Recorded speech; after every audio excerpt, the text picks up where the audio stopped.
इसका आधार कैसे बना, कैसे नहीं बना, ये समझ से परे है। और 1000 करोड़ रुपए का घोटाला करने के लिए कितने करोड़ों का खनन होगा, उनका ट्रांसपोर्टेशन कैसे होगा, और जो विगत 2 साल को अगर हम देखें, जब से एजेंसी जांच कर रही है, जो आरोप लगे हैं वो कहीं से संभव प्रतीत नहीं होता। मुझे लगता है कहीं ना कहीं एजेंसियों को पूरी विस्तृत जांच पड़ताल करने के उपरांत ही किसी ठोस निर्णय पे या एक ठोस आरोप लगाना चाहिए। आज मैं राज्य का मुख्यमंत्री हूं, एक संवैधानिक पद पर हूं, और जिस तरीके से समन की कार्रवाई चल रही है, लगता है कि हम लोग देश छोड़ के भागने वाले लोग। और मेरे राजनीतिक इतिहास में मुझे नहीं लगता है व्यापारियों को छोड़कर कोई राजनीतिक दल देश छोड़ के भागा हो या राजनीतिक दल के नेता देश छोड़ के भागे हो। और आज कहीं ना कहीं ऐसे कार्रवाई से राज्य में एक संशय की स्थिति उत्पन्न होती है। कार्यपालिका को निरंकुश करने का एक माध्यम बन सकता है, सरकार को अस्थिर करने का भी एक षड्यंत्र कहा जा सकता है। कहा जाए कि जो हमारे विपक्ष हैं, जो सरकार बनने के बाद से ही सरकार गिराने के षड्यंत्र लगे हुए थे, और यह षड्यंत्र की पनडुब्बी जो पानी में डूब डूब करके काम कर रहा था, ऊपर आने की ताकत नहीं रख रहा था, आज उस पनडुब्बी को धीरे धीरे बाहर लाने का प्रयास किया जा रहा है। आपने देखा चुनाव आयोग महीनों पहले राज्यपाल महोदय को अपना मंतव्य दे चुका है, लेकिन राज्यपाल महोदय अभी तक उस लिफाफा को उन्होंने नहीं खोला। मुझे लगता है कि वो भी किसी समय का इंतजार कर रहे थे। और आपने सुना है, पूरे देश के खबरों में चला, महामहिम ने दूसरा मंतव्य चुनाव आयोग से मांगा है, जो बिल्कुल ही असंवैधानिक था।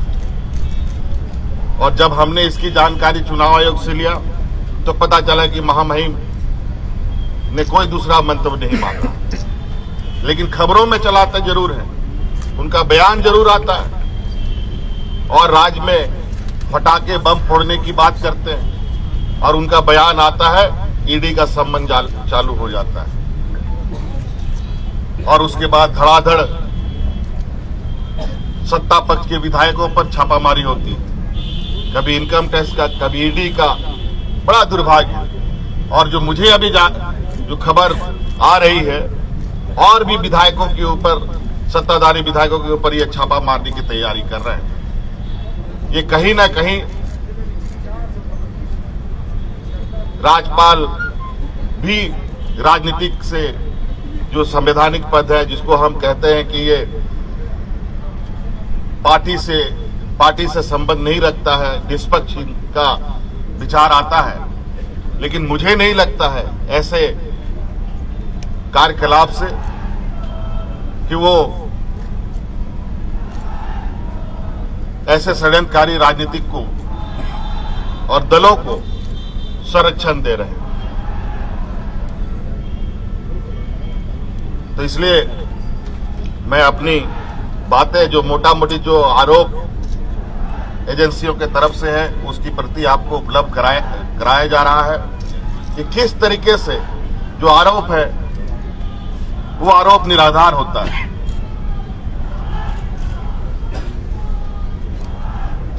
जब हमारा सरकार के कार्यकाल में रेवेन्यू की इतनी जबरदस्त बढ़ोतरी होती है, बड़े पैमाने पर कार्रवाई होता है, और जब इनकी हमारे विपक्षियों की पूर्व की सरकार थी उस समय के आरोपों को देखें, रेवेन्यू में भी नुकसान, कार्रवाई में भी धीमी गति। जब राज्य के संसाधन को हम बढ़ा रहे हैं, राज्य के समग्र विकास की एक लंबी लकीर खींची जा रही है, आज ऐसे में कहीं ना कहीं सरकार की जो छवि है और सरकार के ऊपर जो विश्वास राज्य के जनमानस पर बढ़ा है, विपक्षियों को बिल्कुल अब ये स्पष्ट हो चुका है कि वो अब राजनीतिक हाशिए पर जा चुके हैं। तो आज मुझे लगता है इस देश का लोकतंत्र का सम्मान होना चाहिए और लोकतंत्र के अंदर जो कार्य करने वाले लोग हैं उसको भी निष्पक्ष तरीके से अपना काम करना चाहिए। और मैं बिल्कुल आश्वस्त और विश्वास के साथ कह सकता हूं,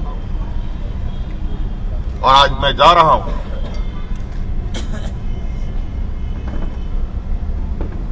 और इस बात पर जोर निश्चित रूप से दूंगा कि आखिर ये कार्रवाई करने के पीछे का वजह क्या है। आज गिट्टी बालू देश का सबसे बड़ा अगर रेवेन्यू व्यवस्था है तो मैं तो कह रहा हूं आप लोगों के समक्ष कि गिट्टी बालू जो पत्थर चिप्स है, बालू है, इसको मेजर मिनरल में भारत सरकार शामिल कर ले और जो कोयला लोहा है वो राज्य सरकार के माइनर मिनरल में शामिल कर दे।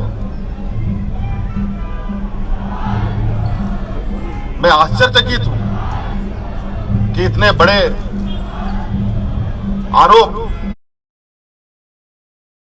इतने हल्के में ये कैसे मुख्यमंत्री के ऊपर लगाया जा सकता है।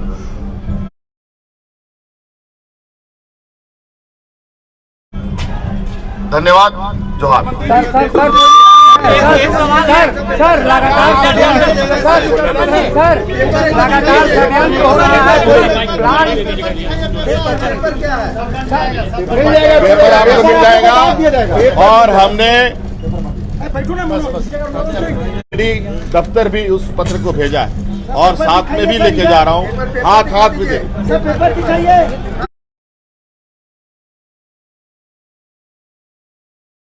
दिखा दीजिए सर, एक बार दिखा दीजिए कैमरा में। हाँ, मुख्यमंत्री जी क्या आपको अपनी गिरफ्तारी का डर है?